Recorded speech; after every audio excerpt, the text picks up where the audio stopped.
There is a specific kind of silence that falls over the world when it rains. A heavy, comfortable blanket that muffles the sharp edges of the day and invites us to turn inward. In the Pacific Northwest, this silence is not an exception but a constant companion. Here, the relationship between the earth and the sky is intimate, woven together by threads of mist and endless gray precipitation. It is a landscape of deep greens and slate grays, where the moss grows thick on the northern sides of ancient trees, and the air always carries the scent of damp soil and pine needles. Let yourself drift to this place now. Imagine the vast, rolling hills of Washington State. It is a place where nature feels very old and very watching. A place where the forests are dense, and the secrets they keep are buried deep beneath layers of ferns and decaying cedar. It is here, in this quiet corner of the world, that a small town named Oakville sits, a humble collection of homes and roads that usually exists in the predictable rhythm of rural life. But it is also here that the sky once delivered something inexplicable, a mystery that descended not with a roar, but with a soft, unsettling quiet. We often look to the sky with a sense of expectation. We expect the sun to warm us, the wind to cool us, and the rain to nourish the earth. There is a contract of sorts between humanity and the heavens, a belief that we understand the cycles of water and air. But there are moments in history when that contract is suspended, when the atmosphere shifts, and what falls from the clouds is not what we know, but something entirely alien to our understanding. Travel back in time with me, gently, slowly, to the summer of 1994. It was August, a time when the heat usually breaks the long spell of the damp spring. But on this particular morning, the familiar gray had returned. August 7th began like thousands of mornings before it in Oakville. The town was waking up, lights flickering on in kitchen windows, the smell of coffee mingling with the morning fog that rolled off the Chehalis River. There was no storm warning, no thunder rattling the window panes, only a low, oppressive ceiling of clouds that seemed to hang just a little too close to the rooftops. Imagine standing on a porch in this small town, wrapping a cardigan tighter around yourself against the morning chill. You look up expecting the familiar drizzle, that fine mist that barely requires an umbrella. And indeed, something is falling. It taps against the wooden railing. It drums a soft, irregular rhythm on the hood of a parked car. But as you listen, really listen, the sound is wrong. Rain has a crispness to it, a clean, splashing sound as water meets the earth. This sound is duller, heavier. It is a slushy, soft impact, like wet snow, yet the air is far too warm for snow. You step out from the shelter of the porch, extending a hand palm up, waiting to catch a drop. When it lands, it does not splash. It sits there. You bring your hand closer to your eyes, squinting in the flat gray light of the morning. It is not water. It is a clear, gelatinous bead, a tiny, translucent sphere that quivers slightly on your skin. It feels cool, slick, not like ice, but like jelly. You look around and you realize the world is being coated in it. The leaves of the rhododendrons are glistening, not with the sheen of water, but with a thick, coating slime. The windshields of the cars are dotted with thousands of these little blobs, looking like a field of clear marbles scattered across the glass. The mystery of the Oakville Blobs begins here, in the quiet confusion of a rainy morning. It is a mystery of texture and substance. Rain is fleeting, it evaporates, it runs off into the gutters, it disappears into the soil. But this substance, this clear, gelatinous rain, it persisted. It clung to the siding of houses. It accumulated in the grass, looking like shattered crystals of soft glass. There is something profoundly disorienting about seeing the natural world behave in an unnatural way. We are creatures of pattern. We find safety in the predictable physics of our environment. When water ceases to be water, when the sky drops something solid, it creates a gentle fracture in our reality. A pause. A moment where the mind struggles to categorize what the eyes are seeing. As the morning wore on, the residents of Oakville moved through this strange landscape with a mix of curiosity and mild annoyance.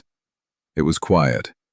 There were no sirens, no panic, just the slow realization that the weather had gone wrong. A police officer, patrolling the quiet streets, turned on his windshield wipers to clear his view.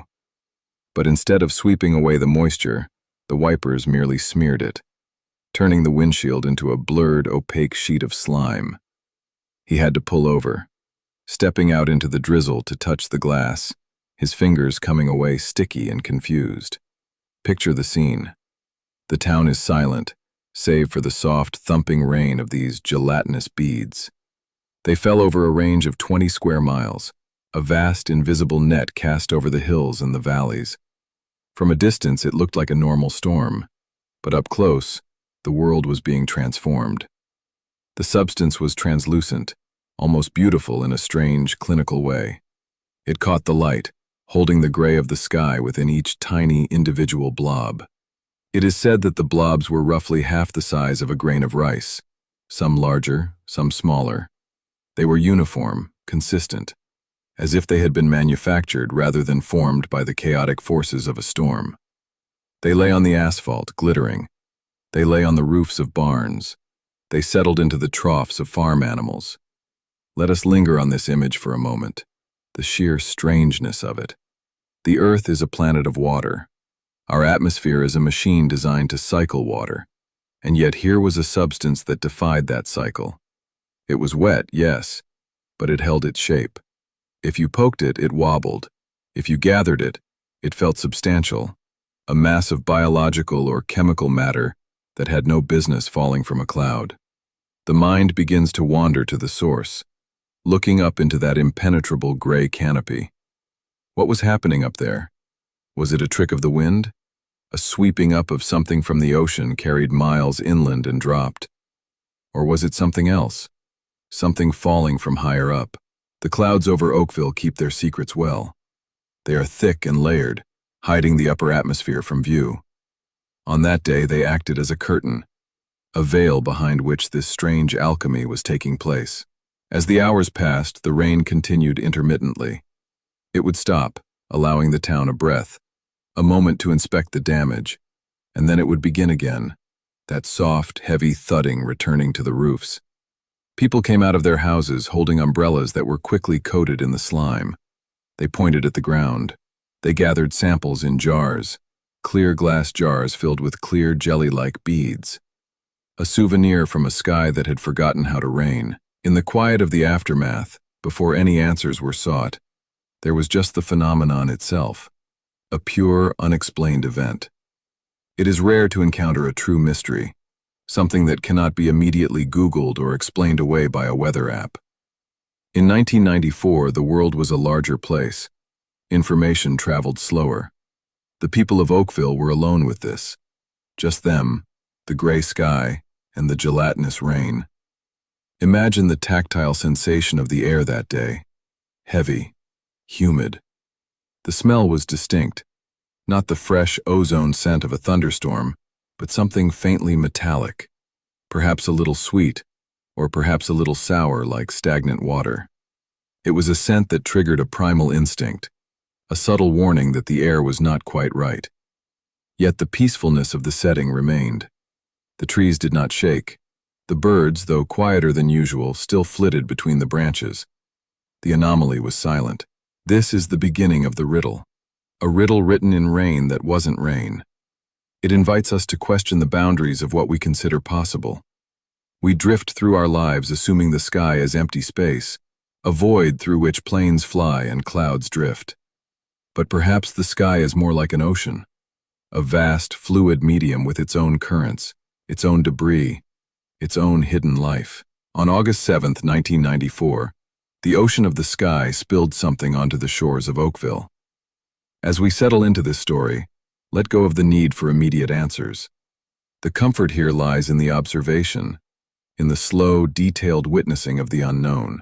We are simply watchers on the porch, wrapped in warmth, looking out at a world that has decided to show us something new. The beads glisten on the grass.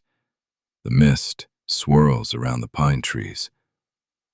And the silence of the Pacific Northwest deepens, holding the mystery in its damp, green embrace. waiting for us to look closer, waiting for us to understand. And as the morning light began to filter through that gray canopy, the world of Oakville did not simply wake up to a wet pavement, but to a texture that defied the logic of the dawn.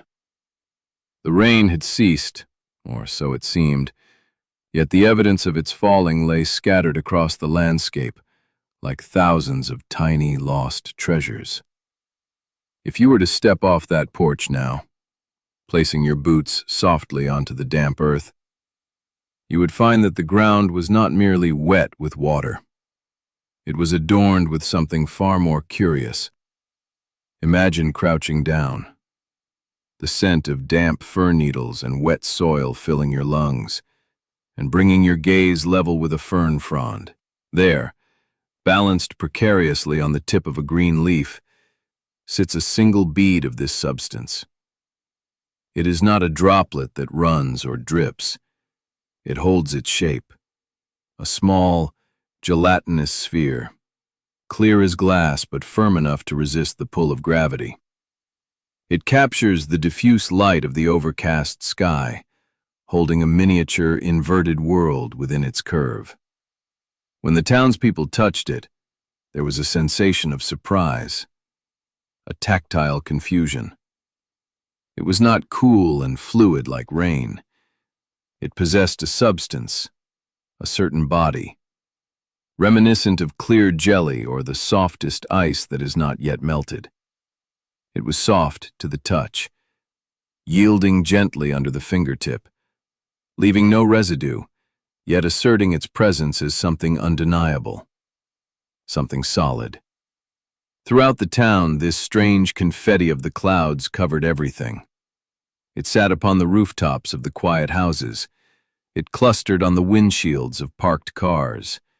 It clung to the woodpiles and the mailboxes.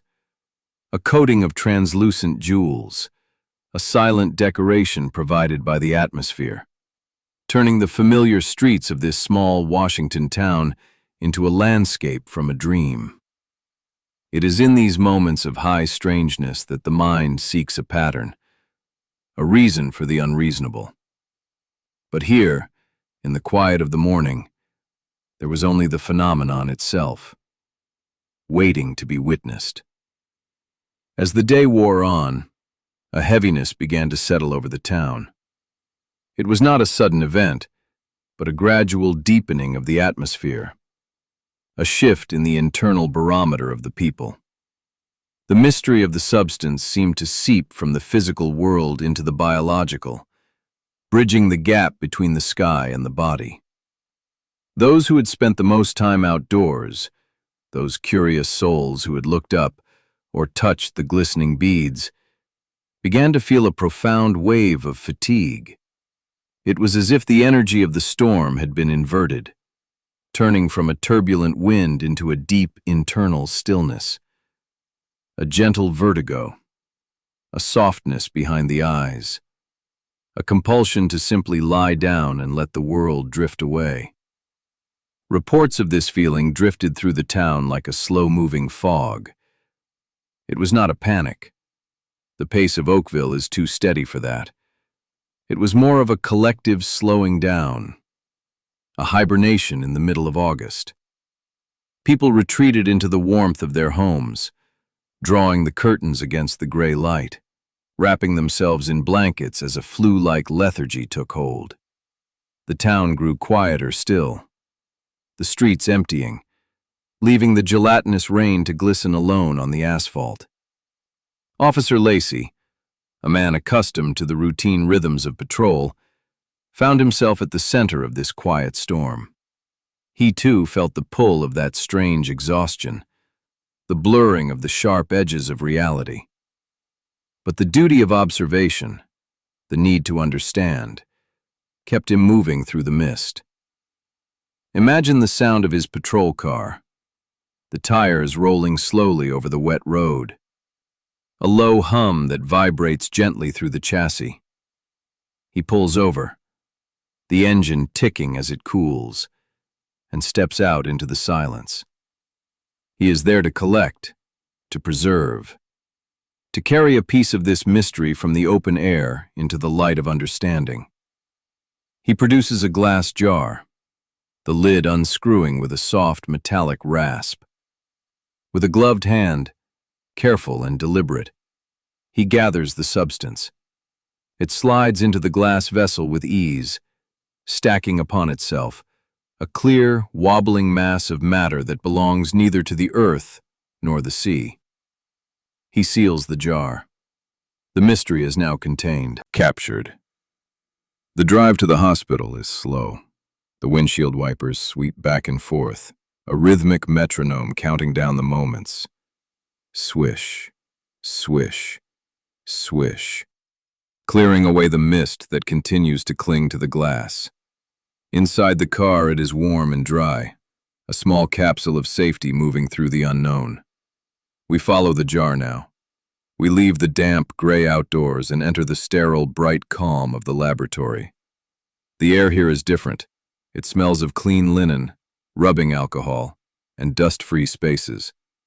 The lighting is fluorescent and steady, a stark contrast to the shifting shadows of the pine forests. A technician sits at a bench, the high stool creaking slightly as they adjust their posture. The world here is one of lenses and slides, of bringing the infinitely small into focus. The jar is placed on the counter. The substance within has not melted. It has not evaporated. It waits. A sample is taken, just a smear, a tiny fragment of the sky's offering, placed upon a glass slide. The cover slip is lowered, pressing the mystery flat, trapping it between layers of transparency. The slide clicks into place on the stage of the microscope. The technician leans in, eyes adjusting to the binocular view. The hand finds the focus dial, turning it slowly, millimeter by millimeter.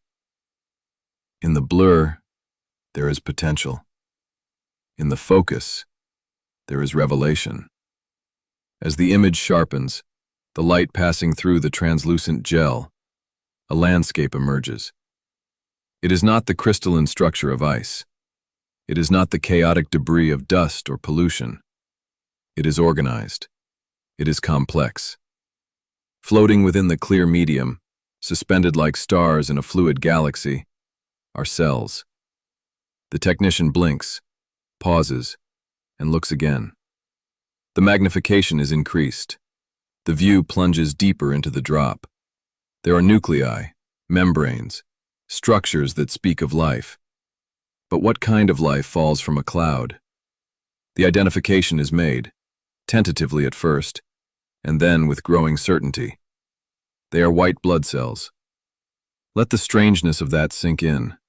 Absorb it not with fear, but with wonder. White blood cells, the guardians of biology, the microscopic defenders that exist within us, within mammals, within the warm, coursing rivers of life.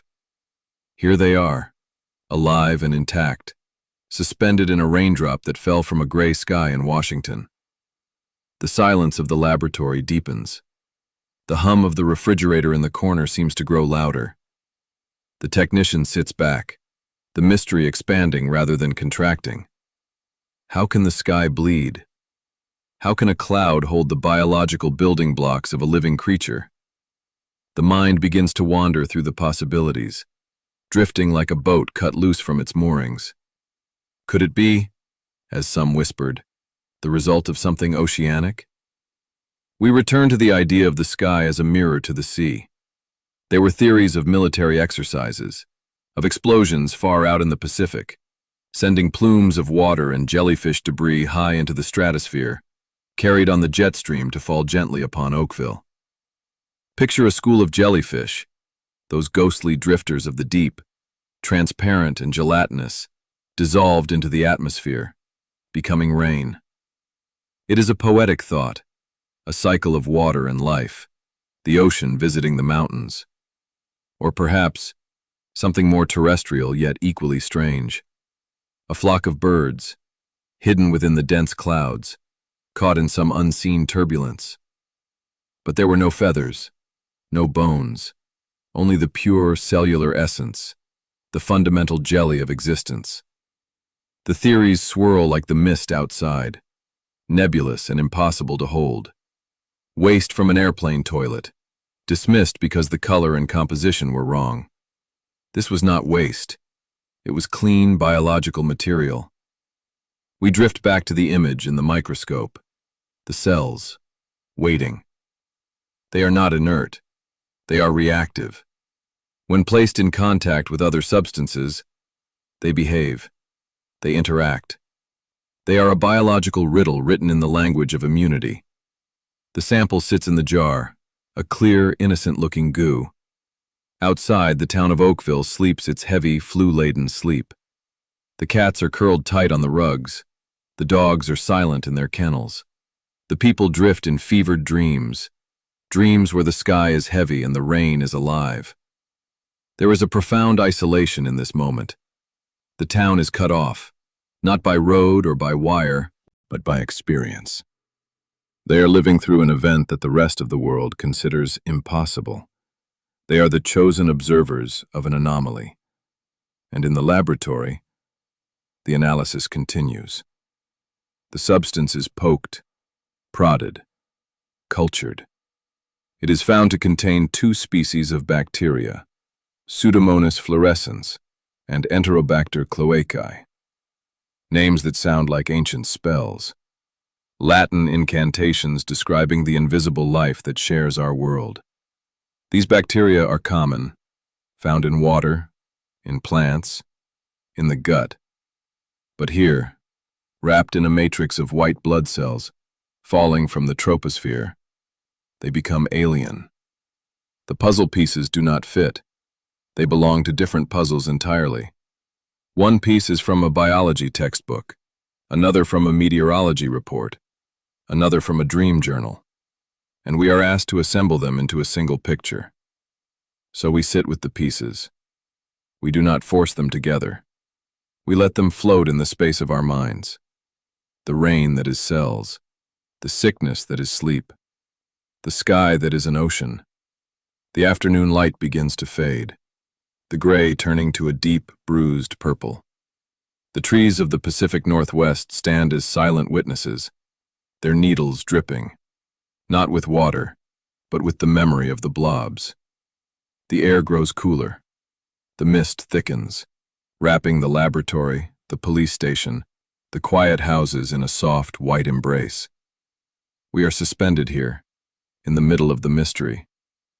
The initial shock has passed. The investigation has begun, but the answer remains elusive. It drifts just beyond the reach of the microscope's lens, just beyond the horizon of our understanding. And as the sun sets behind the heavy cloud layer, unseen but felt as a dimming of the world, we prepare to look deeper. We prepare to ask the question, if the sky can deliver life, what else is it capable of? The night is coming to Oakville, and the mystery is far from over, resting quietly on every leaf and in every shadow, waiting. Darkness has fully claimed the valley now, settling over the rooftops of Oakville like a heavy velvet blanket. The bruised purple of the twilight has surrendered to the absolute black of a moonless night, a darkness that feels soft, thick, and infinite. Here, in the quiet hours, the world narrows down to the glow of a single lamp, the hum of a refrigerator, the rhythmic breathing of a town trying to find its rest. Inside the laboratory, the air is still, smelling faintly of dust and sterilized glass. The microscope sits on the desk, a silent sentinel guarding the threshold between the visible and the invisible. We look through the lens one last time, peering into that tiny, illuminated circle. What we see there is not a monster, not a threat, but a puzzle. We see cells, ghostly and pale, lacking the nuclei that would define them as known life. They are simple, elegant, and profoundly confusing. They float in their fluid medium, suspended in a permanent state of waiting. It is a landscape of the microscopic, a vast white desert seen from high above, holding its secrets close. The scientists rub their tired eyes, leaning back in their chairs, listening to the wind pick up outside. The answers they seek are not writing themselves on the glass. They are dissolving, just like the substance itself. There is a strange comfort in the inconclusive. We are often taught to fear the unknown, to demand certainty, to categorize and label every object and every event. But here, under the cover of the Oakville night, we are invited to let go of that need. The theories rise and fall like the chest of a sleeping giant, drifting through the collective mind of the town and through our own thoughts. Some whisper of the ocean, imagining a great flock of jellyfish caught in a storm far out at sea, lifted by the violent updrafts of a weather system we cannot comprehend, and carried, weightless and silent, through the clouds. We visualize them, translucent voyagers, traveling the highways of the wind until they dissolved into the rain. It is a beautiful, almost dreamlike image. The deep sea meeting the high sky, a reminder that the fluids of our planet, the ocean and the atmosphere, are connected in ways we rarely see. The sky becomes an ocean, the rain becomes the tide, and we are merely the shore upon which these mysteries wash up. Others speak of the military, of tests conducted in the quiet corridors of the air, phantom planes leaving behind phantom trails. But even this theory loses its sharp edges in the dark. It becomes just another story, a ghost story told to explain the unexplainable. The anger fades, the fear dissipates, leaving only the quiet hum of speculation. Maybe it was biological. Maybe it was meteorological. Maybe it was something ancient. The return of the star jelly spoken of in old folklore, the remnants of shooting stars that melted upon touching the earth. The substance, whatever it was, did not stay. That is the nature of the storm, and the nature of the mystery. It is ephemeral. As the days turned into weeks in Oakville, the clear gelatinous beads began to shrink. The sun, when it finally broke through the gray ceiling of the Pacific Northwest, touched them with its warmth, and they vanished. They evaporated into the air, or sank deep into the soil, returning to the cycle of elements from which they came. The evidence disappeared, leaving only the memory and the stories. The town of Oakville healed. The flu-like symptoms that had swept through the population passed, like a fever breaking in the night. The fatigue lifted, the coughs subsided, and the people emerged from their homes to find the streets clean. The rain that fell next was just rain, cold, clear, familiar water that washed the roofs and the cars and the sidewalks. It scrubbed away the strangeness, reclaiming the town for the ordinary world. The cats wandered the fences again, the dogs barked at the mail carriers, and the trees shook off the last of the crystal beads. And now, we stand at the end of the event, looking back at it through the lens of time. We sit with the pieces, and we realize that we do not need to put them together. The picture is beautiful because it is incomplete. It is a fragment of a larger mosaic that we may never see in its entirety. Allow yourself to feel the weight of that acceptance. There is peace in admitting that we do not know. The universe is vast, sprawling out in every direction, filled with dark matter and deep oceans and skies that hold trillions of gallons of water. It is a place of infinite possibility. If the sky can rain clear, living jelly, then what other wonders are waiting in the silence? We do not need to be afraid of this vastness.